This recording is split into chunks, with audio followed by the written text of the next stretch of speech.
Hello, everyone. Welcome back to another episode of the Thought Emporium. And today's topic is one that I've been wanting to discuss for some time now, but I can't quite put my finger on why. Something about it just nags at me. Let's see if you can figure out what it is. Technology. The question is, what are the effects of technology on society? Now, I don't mean technology in the sense of all the various digital gadgets we have nowadays, although that is a huge part of it. No, I mean technology in its broadest sense. Any invention or innovation that changes how we live our lives, from the wheel and fire to antibiotics and nuclear power.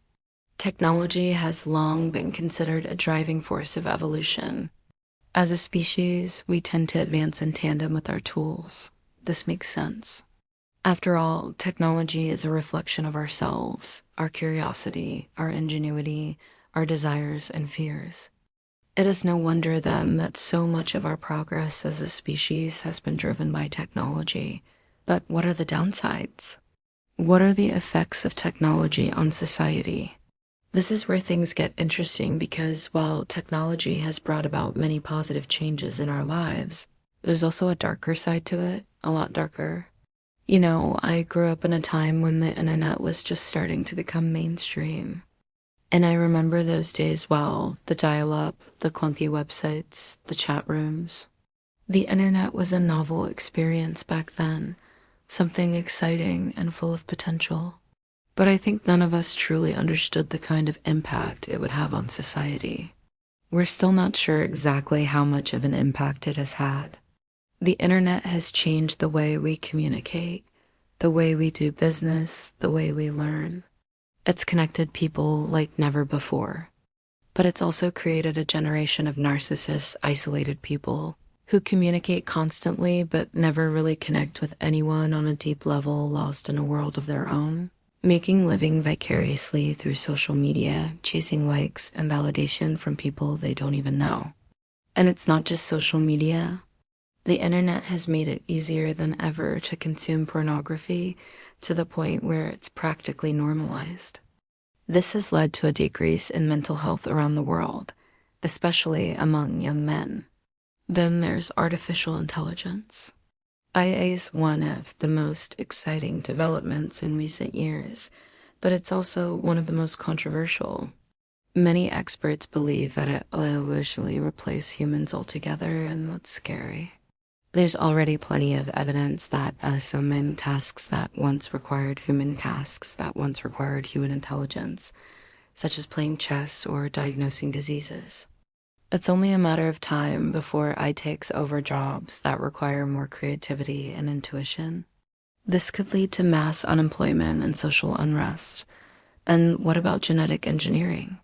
We've already seen the amazing things that can be done with this technology. Curing diseases, extending lifespan, enhancing intelligence.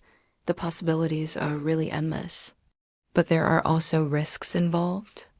What happens if someone decides to use genetic engineering to create a new race of superhumans? What happens if someone decides to weaponize viruses or bacteria? You see, technology is a tool. It's like a knife.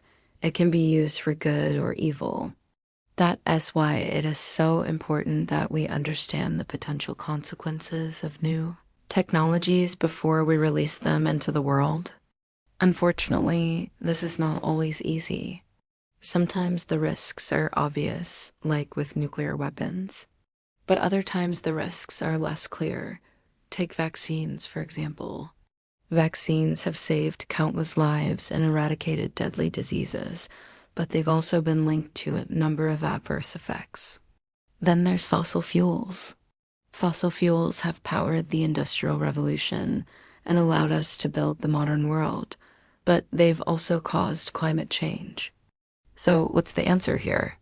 Should we reject all new technologies? Of course not. Doing so would be insane. Instead, we need to proceed with caution, making sure that we weigh the risks and benefits of each new technology before we move forward. We also need to make sure that we have the proper safeguards in place to protect against the potential dangers. For example, We need to develop strict protocols for the safe disposal of nuclear waste. We also need to work on developing renewable sources of energy so that we're not dependent on fossil fuels. But it's not just the government's responsibility to make sure that technology is developed and used safely. We as individuals also have a role to play. We need to educate ourselves about the potential dangers of new technologies and make our voices heard. If we're not careful, technology could destroy us. But if we proceed with caution and wisdom, technology could help us create a better future for all of humanity. Now, let's go back to what I said at the beginning of this video. Something about this topic nags at me. Can you put your finger on it? Well, here it is. The reason this topic nags at me is because it's all too easy to demonize technology. It's a convenient scapegoat for everything that's wrong with our society today. The internet is making us stupid and narcissistic. Social media is destroying our mental health. AI is going to take our jobs. Genetic engineering is creating a divide between the haves and have-nots. But is this really true? Yes, technology has played a role in all these problems, but it's not the only factor.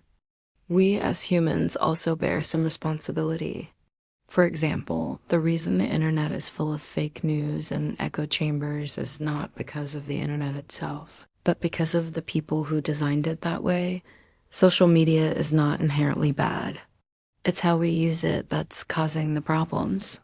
I will undoubtedly automate many jobs, but this has always been the case with new technologies. It happened with the Industrial Revolution, and it happened with the computer. Genetic engineering is not creating a divide between the rich and poor. It's the way we choose to use this technology that could lead to such a divide. This does not mean that technology is without fault. Far from it. There are many problems that are a direct result of technological development. But we cannot ignore the fact that we are also responsible for many of these problems. It's not enough to simply blame technology or to blindly embrace it. We need to understand the potential consequences of new technologies and make our voices heard. If we do this, we can harness the power of technology to improve our lives. If we don't, we could end up destroying ourselves. I think that's the real lesson we need to learn here. Technology is not the problem. It's our attitude towards it. We have the power to shape the future of technology. Will we use that power wisely? Only time will tell. And that's all I've got for you today.